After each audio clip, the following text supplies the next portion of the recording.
नमस्कार, मी कीर्ती गायकवाड. स्वागत आहे आपलं आय न्यूज 28 मध्ये. चला तर मग जाणून घेऊयात महाराष्ट्रातल्या ताज्या घडामोडी. संत जनाबाईंच्या वरती चोरीचा आळ कोणी व का घेतला? सोलापूर जिल्हा तालुका पंढरपूर तालुक्यातील संत नामदेव महाराजांचे गाव म्हणजे गोपाळपूर. या गोपाळपुरात जनाबाई कशा आल्या व या गावामध्ये त्या वावरत असताना जनाबाईंच्या वरती जो चोरीचा आळ आलेला होता, तसेच त्यांना सोळावर लटकवण्याची जी सजा देण्यात आली होती, यामागच्या दंतकथेनुसार चला रहस्य जाणून घेऊयात इंडिया न्यूज 28च्या माध्यमातून. तसेच आषाढी एकादशी निमित्त महाराष्ट्रातूनच नव्हे तर इतर राज्यातूनही भाविक मोठ्या संख्येने येत असतात. नामदेव महाराज, तुकाराम महाराज, एकनाथ महाराज, ज्ञानेश्वर माऊली, संत गोरोबा कुंभार आणि या महाराष्ट्रातील अनेक संत होऊन गेलेले आहेत. त्यांच्या पालख्यांचे आगमन या विठ्ठलाच्या नगरीत होत असते. तदनंतर गुरुपौर्णिमे दिवशी या गोपाळपुरात संतांचा गोपाळकाला होत असतो. या एकादशी निमित्त आलेले पालक त्यांची सांगता होते. इंडिया न्यूज 28 सांगली जिल्हा प्रतिनिधी दिलीप राय. तुम्ही महत्वाचे म्हणजे बोललात की जनाबाईच्या वरती चोरीचा आळ आला होता, तर हे चोरीचा आळ कोणी घेतला होता आणि का म्हणून घेतला होता? चोरीचा आळ कशासाठी घेतला तर हा नामदेवाचा वाडा म्हणतात, हा गोपाळपूर. आणि या नामदेवाच्या वाड्यात जनाबाईला आणल्यानंतर जनाबाई मोलकरीण म्हणून धुणं भांडी सगळे नामदेवाचं करायची, पण अखंड भगवंताचं चिंतन होतं. धरिता कांडिता तुझे गायीनं मी आनंता. आणि ते करत असताना पण याच्या उलट काम होतं. जे नामदेव तुझे मालक होते, सांभाळणारे होते ना, ते दररोज इथून पांडुरंगाला जायचे. पांडुरंगाला नैवेद्य त्या ठिकाणी दाखवायचा. पण जनाबाईची एवढी भक्ती होती हे नामदेवाला सुद्धा माहित नव्हतं. देव तिला दळू लागायला येत होते. इथं देव दळू लागायचे, भांडी घासूला अनेक. पहिले काही नळ पाणी वगैरे काही नव्हतं. नदीचं पाणी आणायचं, शेणी वेचायच्या, त्या गवल्या लावायच्या, धुणं धुवून आणायचं, घरकाम सगळं त्या ठिकाणी करायचं. आणि पहिल्या चक्क्या नव्हत्या, ते 2-2, 4-4 पायले असेल ते त्या जात्यावर त्या ठिकाणी दळायचं. मग दळत असताना भगवंताचं चिंतन करत जनाबाई महाराज झोपी जायची, पण त्यावेळेला ते पांडुरंग येऊन दळून जायचे, तिला सुद्धा माहित नव्हतं. मग असं करत करत दळतंय कोण हे मला कळलं पाहिजे, जनाबाई म्हणायचे. मग पांडुरंगाने भेट दिली, जनाबाई बरोबर दळू लागली. आणि दळत असताना एक दिवस अचानक पहाटेची वेळ झाली काकडा आरतीची मंदिरातली, आणि देवाच्या अंगावरचा जो काही शेला होता तो तसाच जनाबाईच्या झोपडीत राहिला. आणि गडबडीनं देव जनाबाईची वाकळ पांघरून गेले. वाकळ पांघरून गेल्यानंतर तिथले जे काही सगळे पुजारी होते, अरे देवाचा शेला, देवाचा मोठा असणारं वस्त्र नाही, वाकळ अंगावर कुणाचे देवाचे हे वस्त्र. मग शोध घेत घेत घेत नेमकं कुठं आहे तर हिथं आल्यानंतर या झोपडीत ते वस्त्र मोठं देवाचं दिसलं. ही जनाबाई चोर आहे म्हटलं. हिला ती म्हणली मी नाही, मी घेतलं नाही, मी चोर नाही. तरी तिला कोण ऐकायला कोण तयार नाही. महाराज नामदेवाला सांगितलं, अरे तू दाशी पाहिजे म्हणजे चोर आहे, असली माणसं तू कशाला ठेवलीस. असं जनाबाईला सुळावर द्यायचं ठरवलं महाराज. सूळ म्हणजे आता आपण फाशी म्हणतो. मग त्या वाळवंटाच्या ठिकाणी सुळाची रचना केली. जनाबाईवर तयार ते महाराज ते हो तयार आहे. त्याच्या जर मनात आलं तर संपलं. म्हणजे त्याच्या जर त्या पांडुरंगाची जर इच्छा असेल माझ्या चोरीचा आळ आणून मला संपवायचं तर ते घडेल. त्या जनाबाईला सुळावर दिला असताना सूळ निकामी झाला. त्या सुळाचा काही उपयोग त्याच्यावर झाला नाही. मग सगळ्यांच्या लक्षात आलं की खरंच हा पांडुरंग पाठीराखाय जनाबाईची.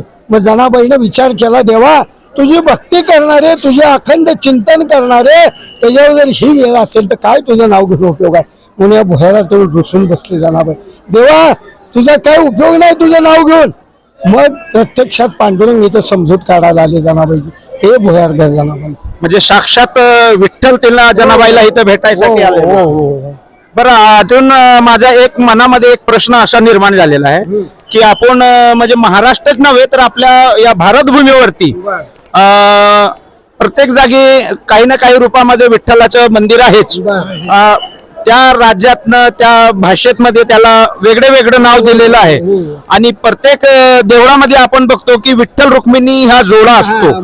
परंतु पंढरपूरमध्ये एवढ्या पावन नगरीमध्ये विठ्ठल वेगळा आणि रुक्मिणी वेगळी, ह्याच्या मागचं काय कारण आहे? मगाशी तुम्हाला सांगितलं त्याप्रमाणे जेव्हा द्वारकेच्या ठिकाणी द्वारका आणि त्या द्वारकेच्या ठिकाणी भगवंताला 16,108 बायका त्यातल्या 8 मुख्य नायिका आणि त्या मुख्य नायिकापैकी मुख्य रुक्मिणी आणि मग ती रुक्मिणी असताना प्रत्येक 8 बायका ज्या 7 आहेत त्या जरी मांडीवर बसल्या देवाच्या तरी रुक्मिणी आल्यानंतर त्या खाली उतरत होत्या का तर एवढा अधिकार रुक्मिणी मातेचा होता. पण रुक्मिणी माता मांडीवर बसली असताना या बाकीच्या आल्या तर रुक्मिणी माता खाली महाराज उतरत नव्हती.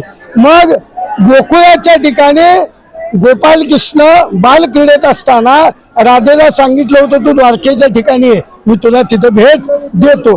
मग ती तपस्या करून त्या द्वारकेच्या ठिकाणी आली आणि आल्यानंतर अचानक भगवंत सिंहासनावर बसलेले गोपाल कृष्ण तिने पाहिलं, जाऊन पट दिशी मांडीवर देवाच्या बसली आणि मांडीवर बसली असताना अचानक रुक्मिणी त्या ठिकाणी आली. रुक्मिणीला पाहून सुद्धा राधिका खाली उतरली नाही.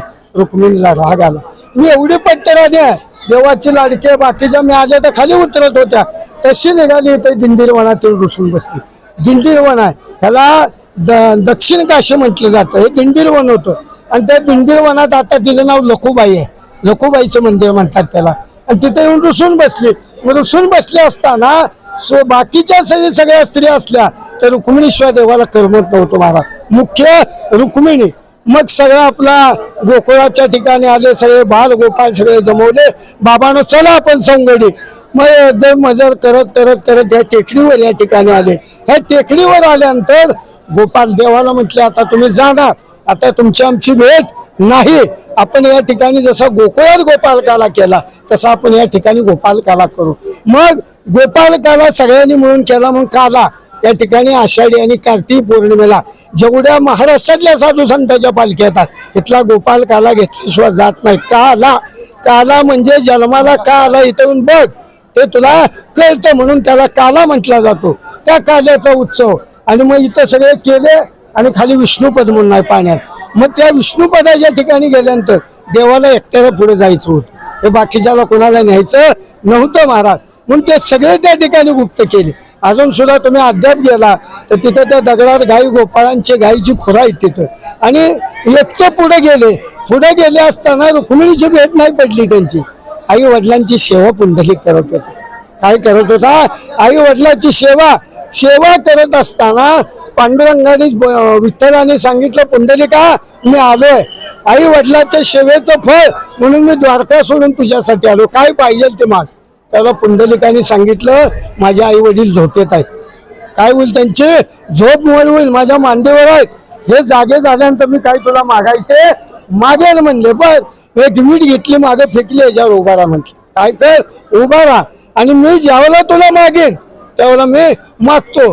आणि काय मागितलं पुंडलिकानं? पुन्हा आई वडील जागे झाले. देवा जो साधा भोळा अडाणी जो अज्ञानी भक्त तुझ्या दर्शनाला येईल त्याचा उद्धार कर. त्याच्याकडे काही जरी नसेल तुझ्या पायाचं दर्शन झालं तर त्या भक्ताचा उद्धार झाला.